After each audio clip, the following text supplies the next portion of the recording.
नमस्कार साथियों, आपका स्वागत है टारगेट बाय चंद्रा में। हम आज आप लोगों के सामने सीडीपी की क्लास प्रैक्टिस सेट डिस्कस करने वाले हैं।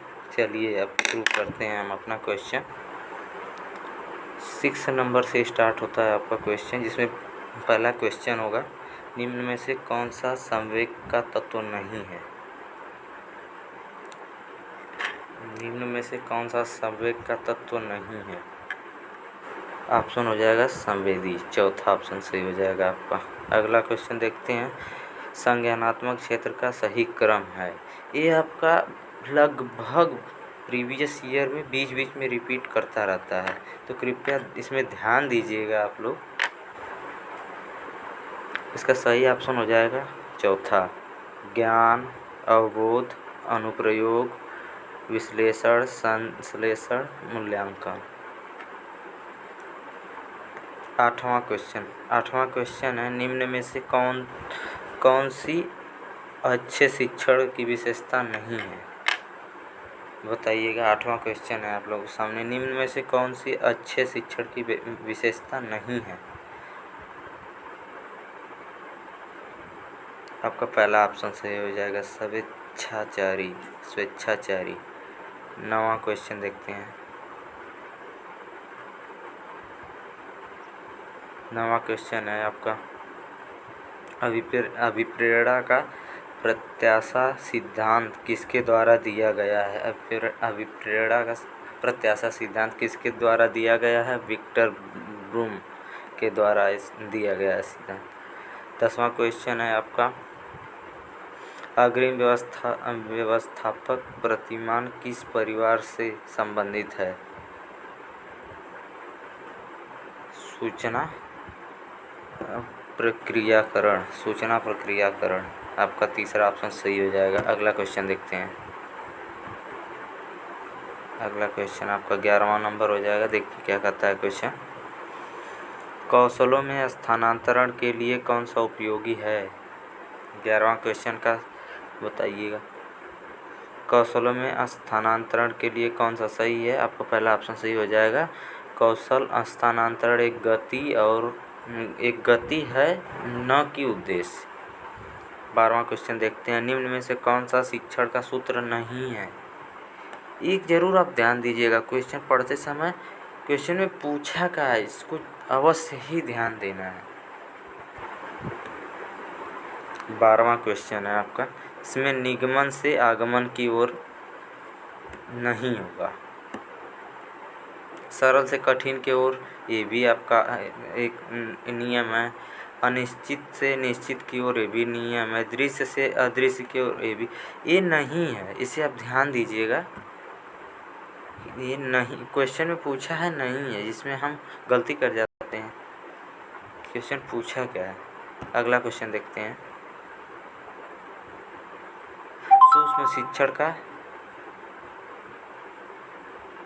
सूक्ष्म शिक्षण का चक्र का प्रथम पद होता है योजना बनाना।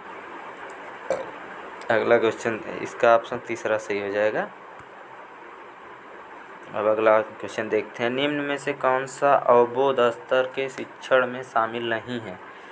निम्न में से कौन सा अवबोध स्तर के शिक्षण में शामिल नहीं है, तो आपका आंसर कौन सा सही हो जाएगा, अन्वेषण। अगला क्वेश्चन देखते हैं। देखिए, इस तरह का क्वेश्चन आने की ज़्यादा संभावना होती है, क्योंकि इसी तरह का क्वेश्चन, इससे एग्जामिनर आपकी तार्किक शक्ति को चेक करना चाहता है कि हाँ, आपके ज्ञान को चेक करना चाहता है, आप कितना सक्षम हैं। क्वेश्चन है, शैक्षिक सुधारों में प्रभावी विकेंद्रीकरण तभी संभव होगा। इसमें बताइए कौन सा सही होगा, जब खंड व संकुल संदर्भ केंद्र की भागीदारी बढ़े, स्थानीय संदर्भ व्यक्ति उपलब्ध हों, अध्यापकों के पास संसाधन और प्रासंगिक सामग्री भी मौजूद हो। आपका तीनों सही है। अगला क्वेश्चन देखते हैं। 16वां क्वेश्चन क्या कहता है, एक छात्र पढ़ रहा है, उसका नाम लेकर किसी ने बुलाया। निम्न में से किस संवेदना द्वारा वह छात्र अपनी अनुक्रिया प्रकट करेगा? इसे ये तो इजी है, आप लोग भी, हम लोग अपने दिनचर्या में यूज करते हैं। इसका ध्वनि संवेदन हो जाएगा, क्योंकि ध्वनि जाएगी उसके बाद बच्चे का ध्यान हमारी तरफ आएगा। 17वां क्वेश्चन आपके सामने है। पियाजे के सिद्धांत के अनुसार पाक संक्रियात्मक अवस्था की अवधि क्या है? पाक संक्रियात्मक की अवधि क्या है, बताइएगा।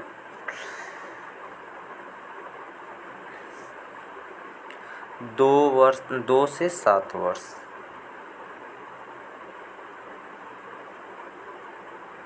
अगला क्वेश्चन देखते हैं। 2 से 7 वर्ष।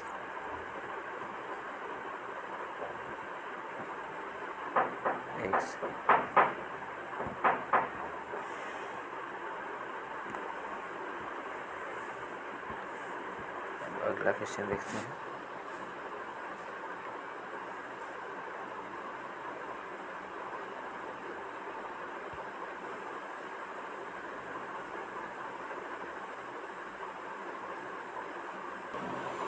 अब आप लोगों के सामने 18वां क्वेश्चन है। 18 क्वेश्चन के देखिए क्या पूछता है। निम्न में से कौन सी बाद की बाल्यावस्था के बौद्धिक विकास की विशेषता नहीं है? इसका ऑप्शन आपका पहला सही हो जाएगा। भविष्य की योजना उनकी सूझबूझ, क्योंकि बालकों की अवस्था में भविष्य के बारे में कोई सूझबूझ नहीं होती है। 19वां क्वेश्चन देखते हैं आप क्या पूछता है इसमें। इनमें से कौन सा मनोवैज्ञानिक भाषा विकास में इससे संबंधित है?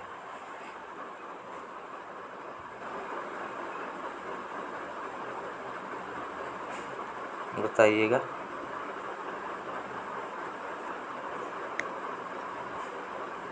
तो आपका तीसरा ऑप्शन सही हो जाएगा, चोम्स्की। अगला क्वेश्चन है। थॉर्नडाइक ने अपने सिद्धांत में किस शीर्षक को सिद्ध किया? साफ साफ पूछना चाहता है आपसे कि सिद्धांत ने किस नियम का प्रतिपादन किया? इसमें अधिगम के प्रयास एवं भूल का थॉर्नडाइक के द्वारा किया गया था। अधिगम के प्रयास एवं भूल का। अगला क्वेश्चन देखते हैं क्या पूछना चाहता है हमसे। 21वां क्वेश्चन है। गिरोह अवस्था किस आयु एवं विलंब विकास से संबंधित है? जिसमें 8 से 10 वर्ष होगा गिरोह की अवस्था। 8 से 10 वर्ष एवं सामाजिक कर सही आंसर हो जाएगा आपका।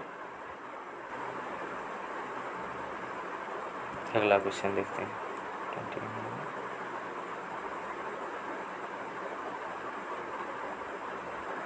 पियाजे के अनुसार संज्ञानात्मक विकास की तृतीय अवस्था निम्न में से कौन सी है? पियाजे के अनुसार संज्ञानात्मक विकास की तृतीय अवस्था निम्न में से कौन सी है? मूर्त संक्रिय अवस्था का सही आंसर हो जाएगा मूर्त संक्रिय अवस्था। 23वां क्वेश्चन देखिए क्या पूछा। निम्न में से अधिगम में योगदान देने वाले मनोवैज्ञानिक कारकों में कौन सा शामिल नहीं है? बताइएगा कौन सा शामिल नहीं? विषय वस्तु का स्वरूप। अब अगला क्वेश्चन देखते हैं 24। निम्न में से सामाजिक मूल्य कौन सा है? सामाजिक मूल्य कौन सा है बताने की कोशिश करेंगे आप सभी भाई बहन।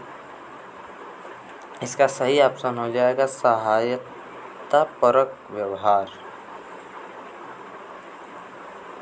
अगला क्वेश्चन देखते हैं। अगर आपको कोई भी डाउट हो तो आप कमेंट करके पूछ सकते हैं हमसे। और इस वीडियो को ज़्यादा से ज़्यादा अपने भाई बहन दोस्त तक शेयर करें, ताकि इस वीडियो से ज़रूर कुछ न कुछ लाभ हो सके। क्योंकि अगले महीने 28 तारीख तक यूपी टेट और 28 नवंबर तक यूपी टेट, फिर 15 दिसंबर से आपका सीटेट का भी एग्ज़ाम स्टार्ट होने वाला, तो इससे ज़्यादा से ज़्यादा भाई बहन तक पहुँचाएँ, चूँकि आने वाले एग्ज़ाम में उनकी मदद हो सके। पश्च अन्वेषण तथा साधन साक्ष्य विश्लेषण निम्न में से किसके उदाहरण हैं? बताइएगा। स्वतः शोध। अगला क्वेश्चन है, सीखने के वक्र अभ्यास द्वारा सीखने की मात्रा, गति और प्रगति की सीमा को ग्राफ पर प्रदर्शित करते हैं। यह किसने कहा है?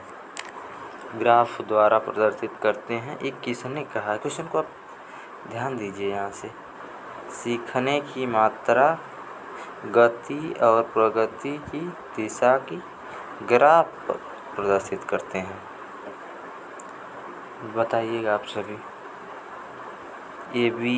एबिंगहास ने, हास के द्वारा कहा गया, इनका पूरा नाम एबिंगहास। अगला क्वेश्चन देखते हैं।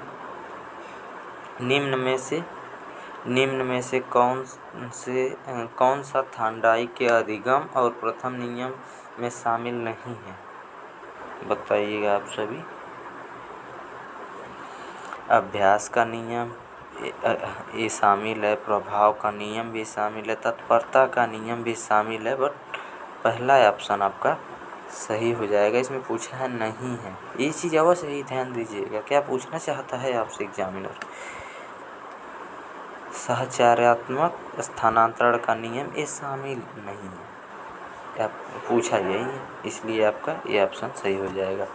अगला क्वेश्चन देखते हैं। अनुकूलित अनुक्रिया सिद्धांत किसके अनुकूलन पर बल देता है? व्यवहार पे बल देता है। क्रिया प्रसूत अनुबंध का दूसरा नाम।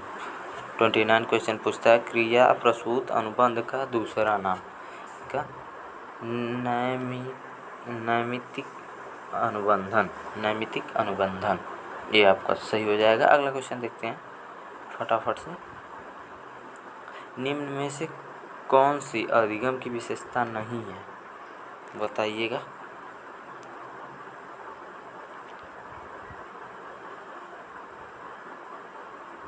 निम्न में से कौन सी अधिगम की विशेषता नहीं? देखिएगा, इसमें भी पूछा है नहीं है।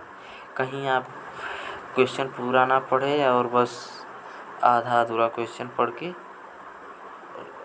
बाकी इसमें जो दिया रहेगा 3 सही रहेगा। देखिए, आप देख सकते हैं, ए भी अधिगम की विशेषता है, ए भी विशेषता है, ए भी विशेषता। जैसे अधिगम व्यवहार में अपेक्षाकृत अस्थायी परिवर्तन है, ये भी सही है। अधिगम प्राणी के अभिवृद्धि है, ये भी सही है। अधिगम एक लक्ष्योन्मुख प्रक्रिया है, ये भी सही है। इसमें पूछा क्या है? एक आपका पहला ऑप्शन सही हो जाएगा। इसमें कि अधिगम का अवलोकन प्रत्यक्ष रूप से किया जा सकता है, ये ऑप्शन सही हो जाएगा। अगला क्वेश्चन देखते हैं।